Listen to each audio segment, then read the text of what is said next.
기독교 강요 3권 제2장 29번째 믿음의 근본이 되는 하나님의 약속. 우리는 거저 베풀어 주시는 하나님의 약속을 믿음의 근본으로 삼는다. 왜냐하면 그 약속이 믿음이 확고하게 서 있는 고유한 자리이기 때문이다. 믿음은 하나님이 명하시든 금하시든 약속하시든 경고하시든 모든 일에 있어서 참되시다는 사실을 견지할 뿐만 아니라 그의 명령들을 순종하여 받아들이고 금령들을 준수하여 경고들에 주의한다. 그럼에도 불구하고 믿음은 고유하게 약속으로부터 시작되고 그 약속 자체를 기반으로 삼으며 그 약속 자체를 지향한다. 이는 믿음이 하나님 안에서 생명을 찾기 때문이다. 그 생명은 계명들 혹은 형벌 칙령들이 아니라 오직 자비의 약속, 달리 말하면 오직 거저 베푸시는 약속 가운데서 발견된다. 왜냐하면 우리를 우리 자신의 행위로 되돌려 보내는 조건적인 약속은 우리 자신 안에 생명이 허용되어 우리가 그것을 인식하게 되는 경우가 아니라면 우리에게 생명을 약속할 수 없을 것이기 때문이다. 그러므로 만약 우리가 믿음을 떨지 않게 하고 요동치지 않게 하려면 우리는 구원의 약속으로 그것을 떠받쳐야 한다. 이 약속은 우리의 고상함을 보시지 않고 우리의 비참함을 더욱 권념하시는 여호와에 의해 기꺼이 후히 베풀어진다. 그리하여 사도는 이를 복음에 대한 증언으로서 제시한다. 왜냐하면 복음은 다름 아닌 믿음의 말씀이기 때문이다. 그는 복음을 율법의 규범들 뿐만 아니라 그 약속들과도 구별한다. 하나님이 자기를 세상과 화목하게 하시는 그 후한 사신이 없다면 아무것도 믿음을 세울 수 없기 때문이다. 이로부터 우리는 사도가 전하는 바 가운데서 믿음과 복음이 빈번히 관련됨을 알게 된다. 그는 복음의 직분이 자기에게 맡겨진 것은 믿음의 순종에 이르게 하고자 함이라는 사실을 적시하고 복음은 모든 믿는 자에게 구원을 주시는 하나님의 능력이며 복음에는 하나님의 의가 나타나서 믿음으로 믿음에 이르게 하나니라고 가르친다. 이것이 놀랍지 않은 것은 실로 복음은 화목하게 하는 직분이기 때문이다. 우리를 향하신 하나님의 자비를 이보다 더 확고하고도 미진함 없이 드러내는 증언은 어디에도 존재하지 않는다. 믿음은 이에 대한 알을 추구한다. 그러므로 믿음이 거저 베푸시는 하나님의 약속을 의지해야 한다고 우리가 말할 때 우리는 성도들이 하나님의 말씀 모든 부분을 끌어안고 수용해야 한다는 점을 부인하지 않을 뿐더러 오히려 자비에 대한 약속이 믿음의 고유한 목표라는 점을 부각시킨다. 신자들은 한편으로는 하나님을 악행들을 판단하고 되갚는 심판자와 보수자로 인식해야 하고 다른 한편으로는 그의 관용을 합당하게 마음에 새겨야 한다. 왜냐하면 성경에 기술되어 있는 바 신자들은 하나님을 선하시고 인자하시며 노하기를 더디하시고 긍휼이 많으시며 모든 것을 선대하시고 지으신 모든 것에 자비를 부어주시는 분으로서 마음에 담아야 하기 때문이다. 30번째, 말씀의 약속이신 그리스도를 믿음. 진정 나는 피기우스와 그를 닮은 개들의 울부짖음에 개의치 않는다. 그들은 마치 믿음을 조각조각 내서 그 한 파편을 움켜쥐기라도 해야 할 듯이 이러한 제약을 공격하려고 든다. 이미 앞에서 말했듯이 나는 하나님의 진리가 그들이 그렇게 칭하듯이 그가 경고를 하시든 은혜에 대한 소망을 주시든 간에 믿음의 일반적인 대상이 된다는 사실을 인정한다. 사도는 노아가 아직 세상의 멸망이 보이기도 전에 그것을 두려워했다는 사실을 그의 믿음에 돌린다. 만약 임박한 형벌에 대한 두려움이 믿음의 산물이라면 믿음에 대한 정의에서 경고가 배제되어서는 안 될 것이다. 이것은 어김없는 사실이다. 그러나 우리를 비방하는 자들은 마치 우리가 믿음이 모든 부분에 있어서 하나님의 말씀과 관련된다는 사실을 부정하고 있기라도 하듯이 부당하게 우리를 비난한다. 우리는 오직 다음 두 가지를 지적하기 원한다.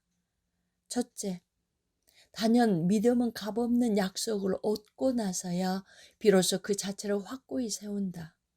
둘째, 믿음이 우리를 그리스도와 한 몸이 되게 하지 않는 한 달리 우리는 믿음 그 자체를 통하여 하나님과 화목하게 될 수 없다.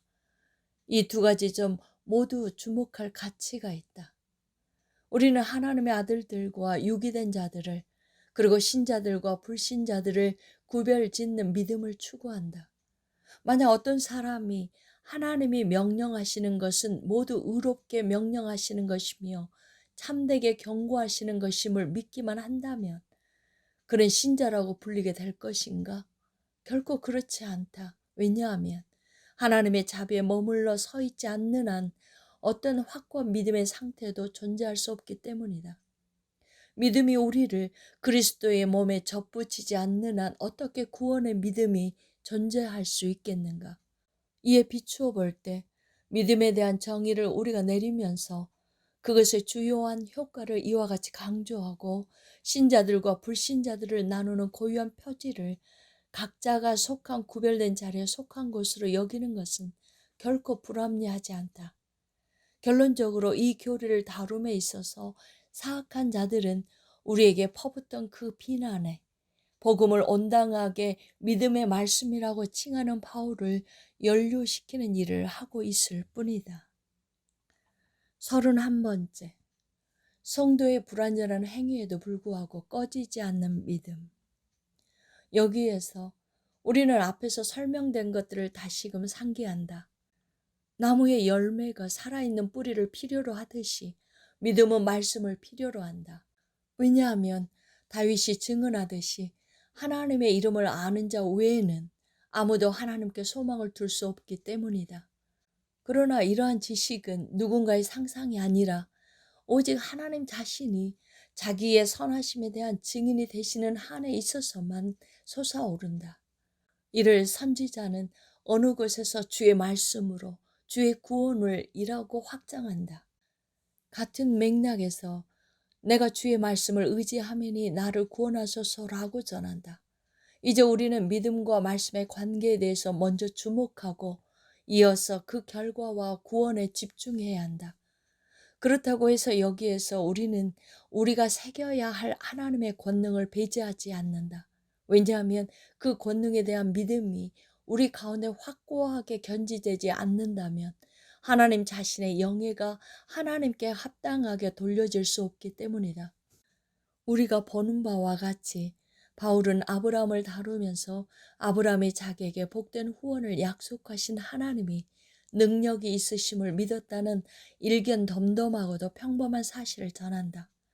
또 다른 곳에서 사도는 같은 맥락으로 자기에 대해서 내가 믿는 자를 알고 또한 내가 의탁한 것을 그가 능히 지키실 줄을 확신함이라 라고 말한다.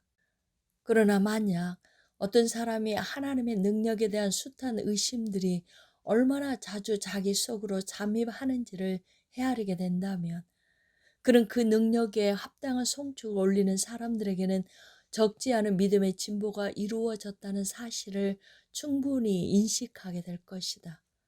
우리 모두는 하나님은 자기가 뜻하시는 것을 무엇이든지 행하실 수 있다고 고백한다.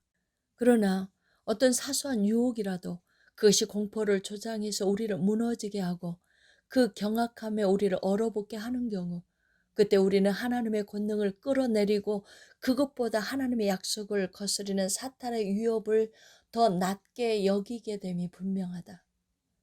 여기에 이사야가 하나님의 백성의 마음에 새겨지는 구원의 확실성을 표현하고자 하나님의 무한한 능력에 대해서 그렇게 장엄하게 변론하는 이유가 있다.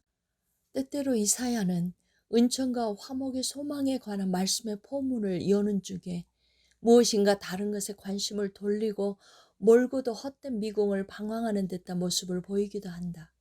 그러나 그 가운데 그는 하나님이 얼마나 경이롭게 전체 자연의 질서로 하늘과 땅의 고한품을 다스리고 계시는지를 우리에게 환기시킨다. 참으로 이 가운데 현재의 형편에 유익하지 않은 것은 하나도 없다. 왜냐하면 하나님이 친히 자기의 일을 행하시는 능력을 우리가 눈앞에서 맞닥뜨리지 않으면 우리의 귀는 거의 그의 말씀을 받아들일 수 없고 그 가치대로 그것을 측량할 수도 없을 것이기 때문이다. 그뿐 아니라 하나님의 효과적인 권능이 여기에 선포된다.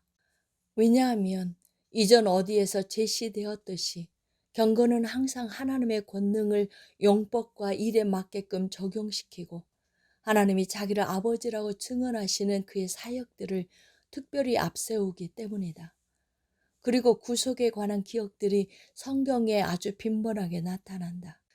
그것들로부터 이스라엘인들은 단번에 구원의 조성자가 되신 하나님이 자기들의 영원한 보호자가 되심을 배울 수 있었다. 다윗도 자기 한 예로서 하나님이 개별적으로 각자에게 부여하시는 은총들은 그에 대한 미래의 믿음을 확장하는 데 유익하리라는 것을 우리에게 일깨워 준다. 하나님이 우리를 버린 듯이 보일 때에도 우리는 우리의 지각을 더욱 멀리 펼쳐서 그가 이전에 베푸셨던 은총들이 우리로 다시금 일으키시리라는 생각에 마땅히 이르러야 한다. 이에 대해 또 다른 시편에서는 다음과 같이 전한다.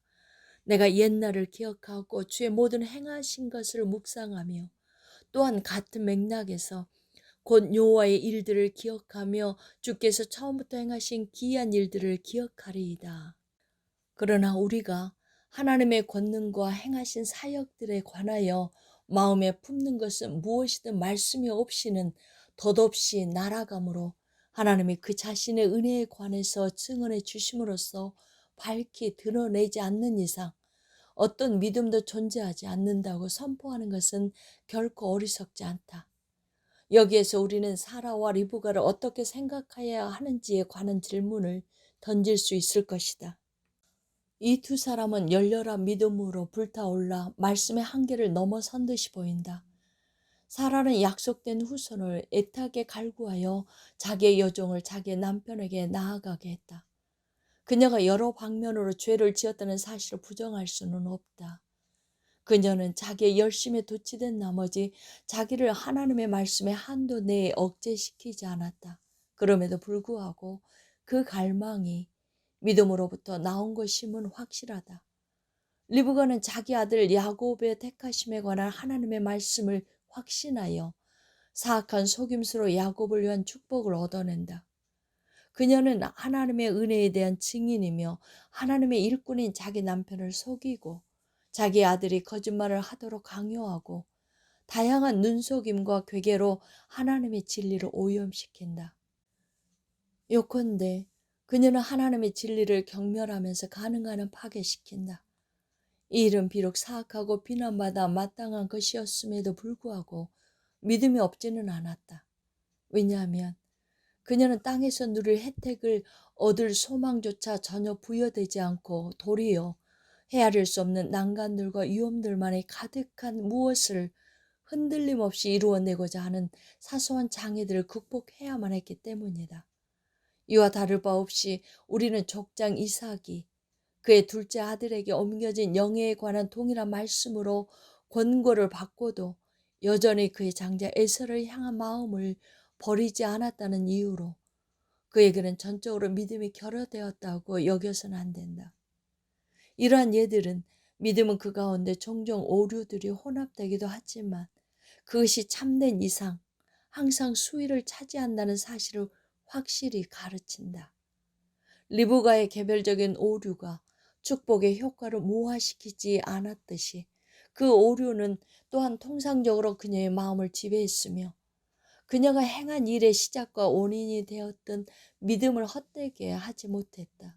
그럼에도 불구하고 이 점에 있어서 리브간의 인간의 정신은 그 굴곡이 얼마나 심한지 아주 조금이라도 통제를 느슨하게 하면 그 순간 미끄러지고 만다는 사실을 폭로했다. 그러나 인간의 결점과 연약함은 믿음을 흐릿하게 하지만 믿음을 거꾸로 뜨리지는 않는다. 오히려 그것들은 우리가 하나님의 입으로부터 나오는 것을 얼마나 예의주시하면서 기다려야 하는지를 권고하는 동시에 우리가 가르쳤던 바와 같이 믿음은 말씀의 지주로 받쳐지지 않으면 사라지고 만나는 사실을 확정한다. 사라와 이삭과 리브가의 마음은 만약 그들이 하나님의 은밀한 족쇄의 말씀에 순종하기를 계속하지 않았다면 그들의 우혹에 찬 일탈로 말미암아 무너지고 말았을 것이다.